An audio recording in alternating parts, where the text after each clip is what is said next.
Assalamualaikum, selamat pagi pemirsa. Apa kabar Anda hari ini? Beragam informasi penting dan menarik akan kami sajikan untuk Anda. Bersama saya Ainun Supina, inilah Kabar Sumatera. Pemirsa, barang bukti penyeludupan hasil dari penindakan dan sitaan dari kantor Bea Cukai Kota Batam, Kepulauan Riau dimusnahkan di perusahaan pengolahan limbah PT Desa Air Kargo Batam. Total barang yang dimusnahkan senilai 7,9 miliar rupiah. Barang bukti dari hasil penindakan yang dimusnahkan ini adalah jutaan barang rokok ilegal, ratusan handphone dan laptop, ribuan botol Mikol import, serta ratusan ribu ban bekas dan ratusan alat sex toys. Nilai dari total seluruhnya mencapai 7,9 miliar rupiah dengan kerugian negara mencapai 8 miliar rupiah. Barang sitaan ini merupakan hasil penindakan dalam kurun waktu dari tahun 2013 sampai 2023 dari berbagai kasus selama operasi yang digelar oleh Bea Cukai di Batam, terutama bagi pelaku penyelundupan. Pemusnahan ini dilakukan di kawasan pengelolaan limbah Desa Air Kargo, Punggur dengan cara dimasukkan ke sebuah mesin penghancur dan dibakar di dalam mesin. Pemusnahan ini sesuai dengan peraturan perundang-undangan yang berlaku sebagai wujud sinergi dan kolaborasi. Menurut keterangan Kepala Kantor Bea Cukai Batam, Rizal mengatakan pemusnahan barang ilegal perlu dilakukan. Tujuan utama pemusnahan tersebut adalah untuk menghilangkan fungsi utama dari barang ilegal. Untuk yang di sini, khusus pemusnahan ini adalah pelanggaran yang tersangkanya tidak ditemukan, ataupun pelanggaran karena sifatnya administrasi. Sehingga kami itu memiliki kewenangan untuk melakukan tahapan-tahapan atas hasil penindakan tersebut. Nah, khusus untuk yang namanya pelanggaran pidana yang ditemukan tersangka dan barang bukti berikut terpenuhi unsur-unsur pembuktiannya, itu kami koordinasi dengan kejaksaan untuk diteruskan ke proses penyidikan. Dari Batam, Kepulauan Riau, Alboin TV One mengabarkan. Jelang pergantian tahun 2024, PT Pupuk Sriwijaya Palembang yang merupakan produsen urea terbesar di Sumsel melakukan pengantongan atau penggapaian dan tracking akhir tahun 2023. Dalam 3 tahun terakhir, PT Pusri Palembang berhasil memproduksi pupuk sebanyak 2.337.400 ton. PT Pusri Palembang yang merupakan produsen urea terbesar di Sumatera Selatan menandai berakhirnya masa produksi tahun 2023 dengan melaksanakan pengantongan, penggapaian dan tracking akhir tahun 2023 dan perdana tahun 2024 yang dilaksanakan di area pabrik PT Pusri Palembang.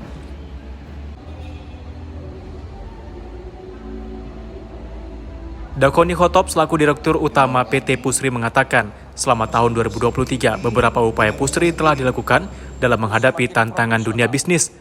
Di antaranya dimulainya pembangunan pabrik Pusri 3B yang merupakan revitalisasi pabrik Pusri 3 dan 4. Dalam 3 tahun terakhir, PT Pusri Palembang berhasil memproduksi pupuk sebanyak 2.337.400 ton, dengan rincian produksi urea sebesar 2.010.400 ton dan produksi NPK sebesar 327.000 ton atau dengan capaian rata-rata 101,05%.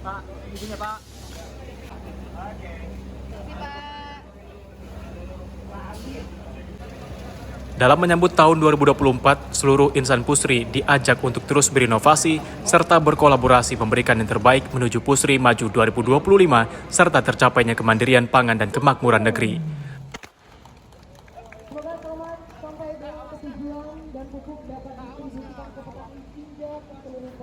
Dari Palembang, Sumatera Selatan, Gandoko Patra, TV One mengabarkan.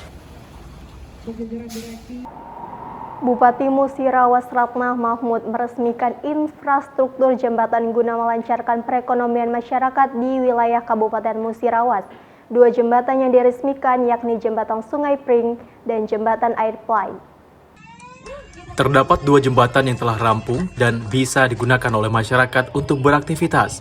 Selain itu, juga melancarkan roda perekonomian masyarakat yang melintasi jembatan tersebut.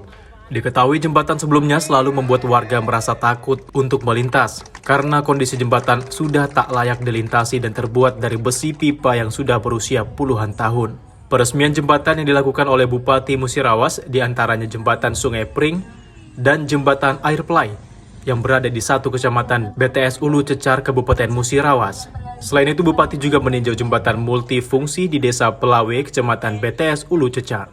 Jembatan multifungsi di Desa Pelawe yang juga selesai dibangun bisa disebut jembatan terpanjang kedua di Provinsi Sumatera Selatan, dengan panjang 154 meter dan lebar 2,5 meter yang menyeberangi aliran Sungai Musi. Di Sumatera Selatan ini hanya ada dua, yaitu ada dua. Salah satunya di Musirawas. Ini namanya jembatan multifungsi. Jadi jembatan gantung yang bisa dilewati oleh mobil. Jadi saya yakin dan untuk masyarakat Pelawe, jembatan ini langsung dirasakan manfaatnya.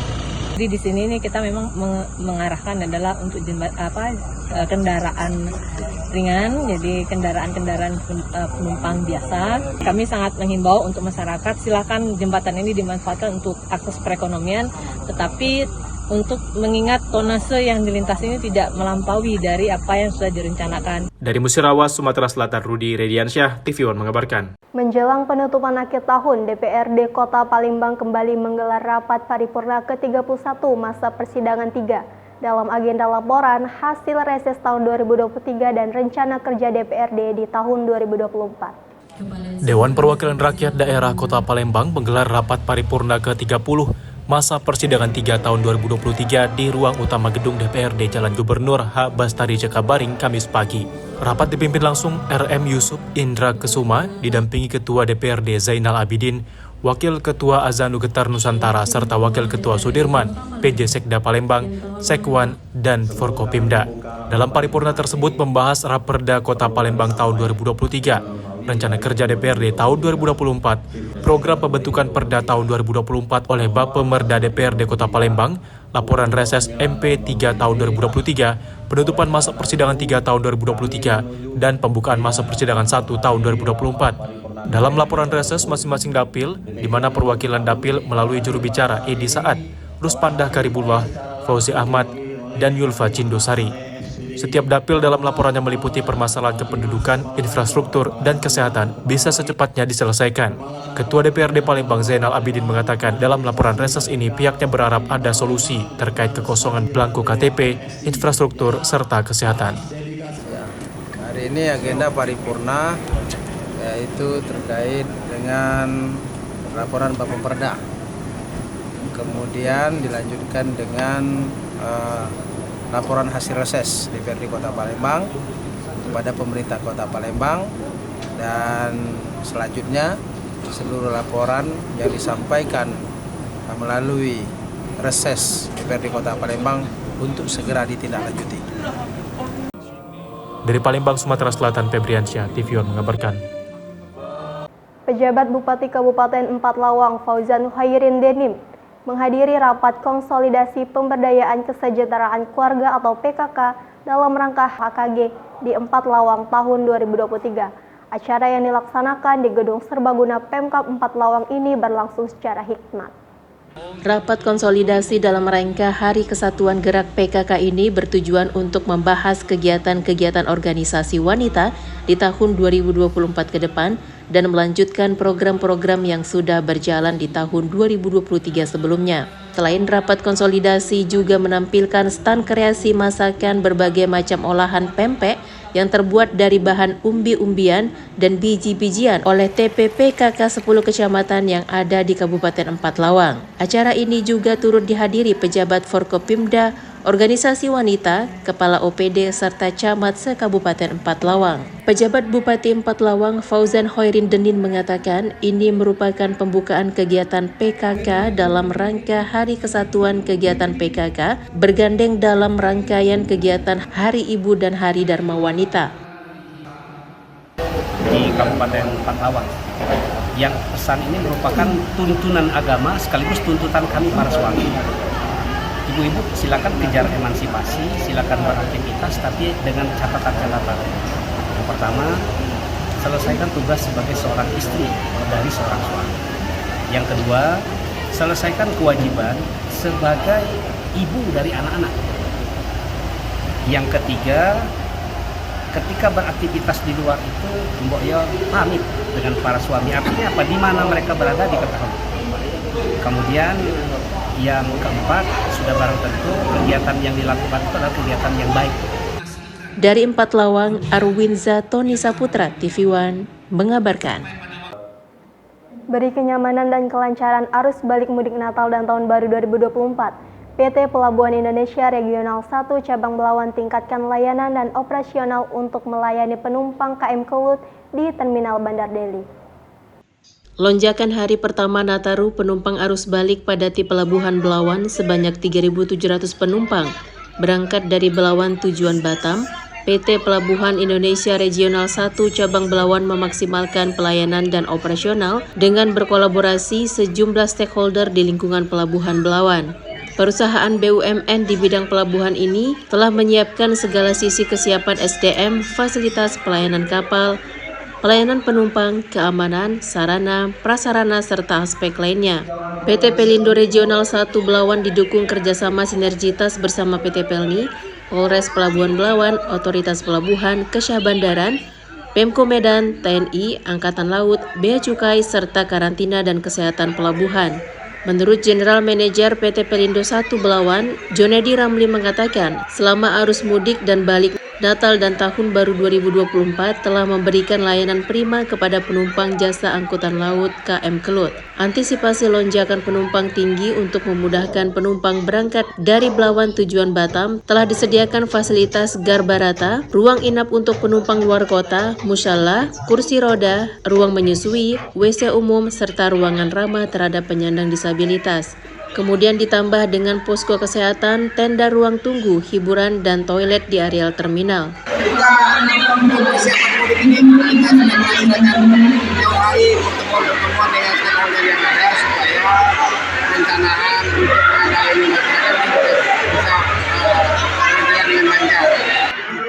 Dari Medan, Sumatera Utara, Martinus Sitorus, TV One, mengabarkan. PJ Bupati Empat Lawang Fauzan Khairidinin mengukuhkan Bapak dan Bunda Stunting yang merupakan satu-satunya yang ada di Provinsi Sumatera Selatan. Program Bapak dan Bunda Asuh bagi anak stunting di Kabupaten Empat Lawang merupakan daerah pertama di Provinsi Sumatera Selatan. Bapak dan Bunda Asuh stunting ini terdiri dari berbagai pejabat dan aparatur sipil negara yang ada di lingkungan pemerintah Kabupaten Empat Lawang dengan tujuan menjadi pendamping dan memberi dukungan bagi anak-anak yang mengalami stunting. Selain itu, Bapak dan Bunda Asuh ini bertanggung jawab memantau perkembangan kesehatan, gizi, stimulasi anak stunting, serta memberikan bantuan makanan tambahan berupa vitamin, susu, dan lainnya. PJ Bupati Fauzan Khairidinin mengatakan bahwa pengukuhan ini merupakan bentuk komitmen dan kepedulian pemerintah daerah terhadap penanganan stunting, di mana hal ini merupakan prioritas dalam pembangunan nasional. Bupati sangat mengapresiasi langkah inovatif yang telah dilakukan oleh Dinas Kesehatan dan Dinas Pemberdayaan Perempuan dan Perlindungan Anak Kabupaten Empat Lawang atas program Bapak dan Bunda Asuh anak stunting tersebut. Jadi ini saya sebagai Bapak Asuh Stunting di Kabupaten, tadi kita kukuhkan di seluruh perangkat daerah, Forkopimda sampai ke tingkat camat dan kepala desa. Dalam rangkanya apa? Dalam rangka penanggulangan stunting di Kabupaten Empat Lawang.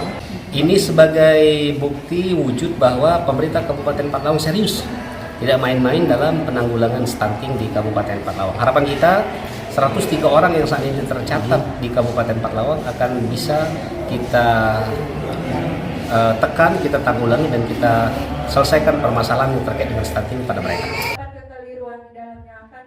Dari Empat Lawang, Sumatera Selatan, Arwinza Tony Saputra, TV One, mengabarkan.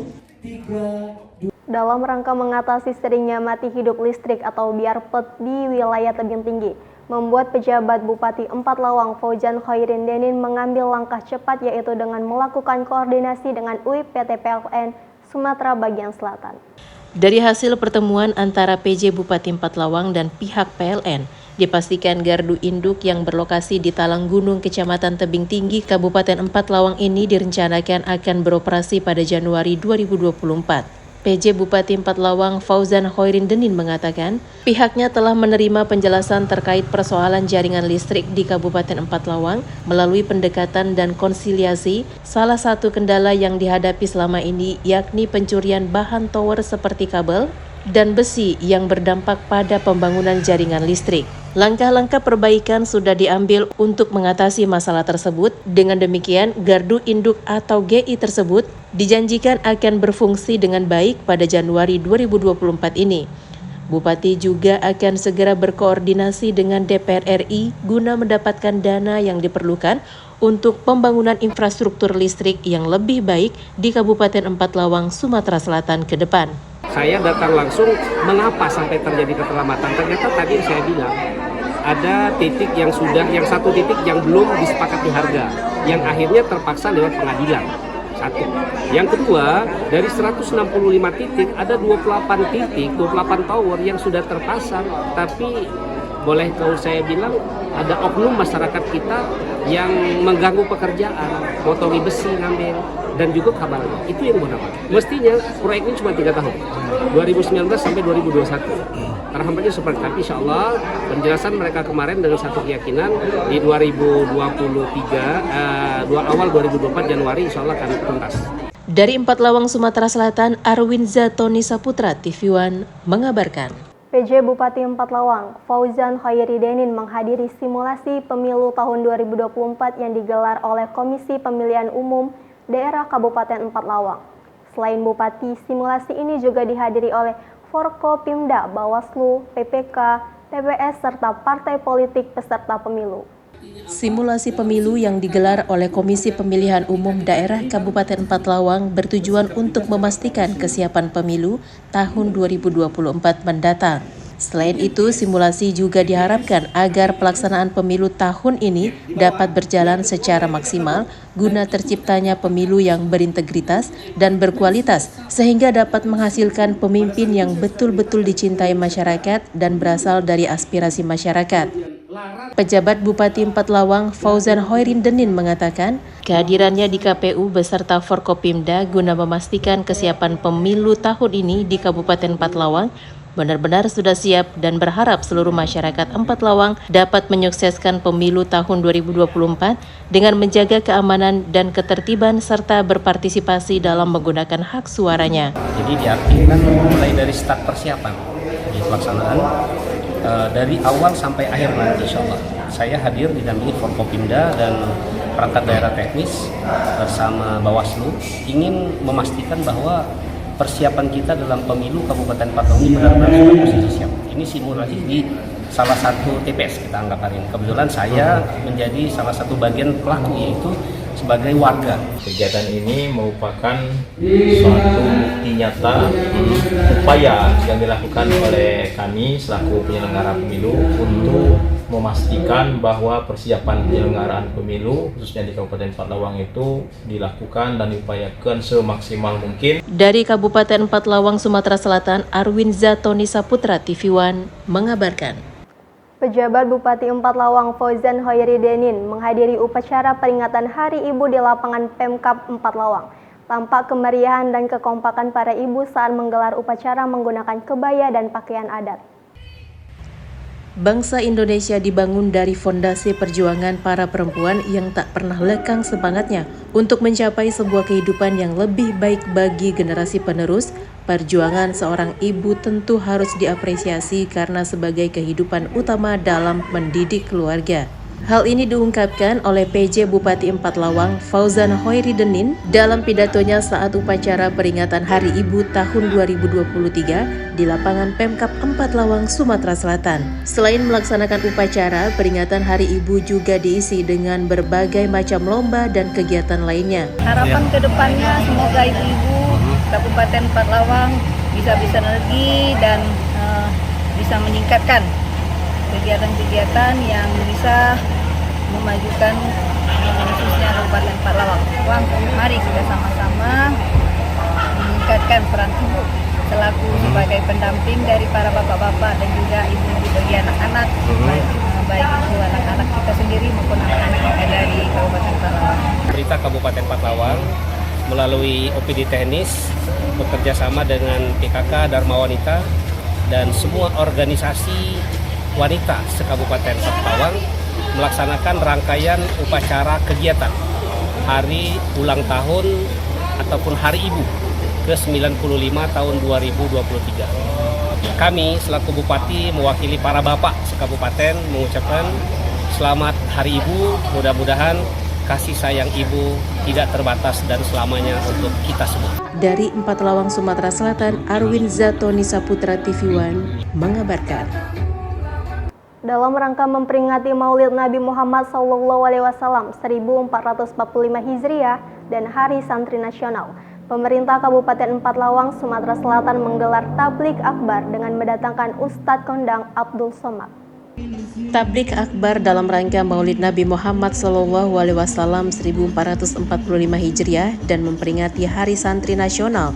Pemerintah Kabupaten Empathlawang menghadirkan penceramah Ustadz Abdul Somad untuk memberikan tausiah kepada segenap warga Kabupaten Empathlawang, Sumatera Selatan. Acara yang digelar di lapangan kantor Bupati Empathlawang berlangsung khidmat dengan dihadiri ribuan masyarakat baik dari Kabupaten Empathlawang maupun dari kabupaten sekitarnya. Dalam tausiahnya, Ustadz Abdul Somad mengajak seluruh jemaah dan lapisan masyarakat Kabupaten Empathlawang agar senantiasa mencintai baginda Nabi Muhammad SAW tanpa syarat serta menjadikan diri untuk menjadi manusia yang taat dan selalu menjalankan perintahnya dan menjauhi larangannya. Selain itu, Ustadz Abdul Somad juga mendoakan agar terwujudnya Kabupaten Empathlawang yang madani sesuai dengan visi misi kepala daerah, yaitu Empathlawang yang makmur, aman, damai, agamais, nasional, dan indah. Dalam rangkaian acara Safari Maulid, nah di Kabupaten Lawang ini dirangkai ada beberapa agenda besar. Yang pertama, kita memperingati Maulid Nabi Kabupaten. Yang kedua, peringatan Hari Santri. Alhamdulillah, seperti teman-teman saksikan, acaranya berlangsung aman, bagus, tertib, masanya luar biasa, entah berapa ribu yang hadir hari ini. Mudah-mudahan 4 poin yang tadi beliau sampaikan akan diambil hikmah oleh masyarakat Kabupaten Lawang. Dari Kabupaten Empathlawang, Sumatera Selatan, Arwin Zatoni Saputra TV One mengabarkan. Berbagai manuver terus dilakukan oleh pendukung calon presiden dan wakil presiden 2024. Di Kabanjahe, Kabupaten Tanah Karo, pendukung capres dan cawapres nomor urut 2 melakukan konsolidasi untuk pemenangan Prabowo Gibran di pemilu 14 Februari 2024 mendatang. Ribuan massa memadati lokasi acara yang digagas oleh pemuda Mergasi 5 di Balai Desa Budaya Lingga, Kecamatan Simpang 4 yang merupakan salah satu desa budaya terbesar di Tanah Karo. Selain merayakan Natal dan Tahun Baru dengan pesta kembang api, pendukung pasangan nomor urut 2 Prabowo Gibran melakukan konsolidasi untuk memenangkan calon pilihan mereka. Ketua Dewan Pimpinan Daerah Mergasi 5, Bebas Sinulingga mengatakan, kegiatan ini dilaksanakan atas instruksi dari Ketua Umum Dewan Pimpinan Pusat Pemuda Mergasi 5, Belin Brahmana. Pemuda Mergasi 5 tetap solid dan yakin bahwa capres-cawapres pilihan mereka, Prabowo Gibran, akan menang dalam satu putaran di Pilpres mendatang. Kegiatan ini juga merupakan salah satu strategi untuk memperkenalkan Prabowo Gibran ke masyarakat luas, terkhusus Tanah Karo. 2 tahun pertama Kepres Pemuda Mergasi 5 Kabupaten Karo serta masyarakat Karo, Desa Linda, masyarakat pemerintahan desa turut untuk mendukung pesta rakyat ini. Dan ini kami tetap siap jaga. Tentunya 2. Acara yang diadakan di Desa Budaya Lingga, Kecamatan Simpang 4, Tanah Karo, disambut antusias warga, berjalan lancar dan sukses. Dari Karo, tim TV One mengabarkan. Sebagai ungkapan rasa syukur memasuki tahun 2024, Budiman Damanik, caleg DPR RI dari Partai Gerindra Dapil Sumut 3, beserta keluarga menggelar open house di kediaman orang tuanya di Desa Manik Hataran, Kecamatan Sidamanik, Kabupaten Simalungun. Kegiatan open house ini diawali dengan acara kebaktian yang diikuti oleh keluarga besar Budiman Damanik dan sejumlah tamu undangan yang hadir yang beragama Nasrani.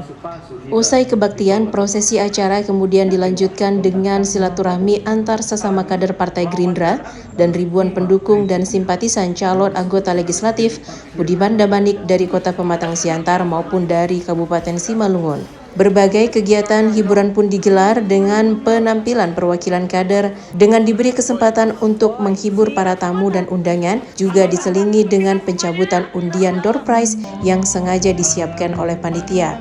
Selain itu, keluarga besar Budiman Damanik juga menyiapkan bantuan uang tunai bagi para kader dan koordinator pemenangan yang dianggap berprestasi dan mampu bekerja dengan maksimal guna memenangkan caleg DPR RI Sumut 3 Budiman Damanik. Suasana semakin meriah saat penampilan dua artis Batak dari Jakarta, yakni Dorman Manik dan Rani Simbolon. Penampilan kedua pasangan suami istri ini mampu menghibur para tamu dan undangan yang hadir dalam kegiatan tersebut. Ribuan warga yang hadir silih berganti sejak pagi hingga sore hari terlihat menikmati penampilan kedua artis yang melantunkan lagu-lagu hits Batak maupun lagu-lagu hits dari tanah air.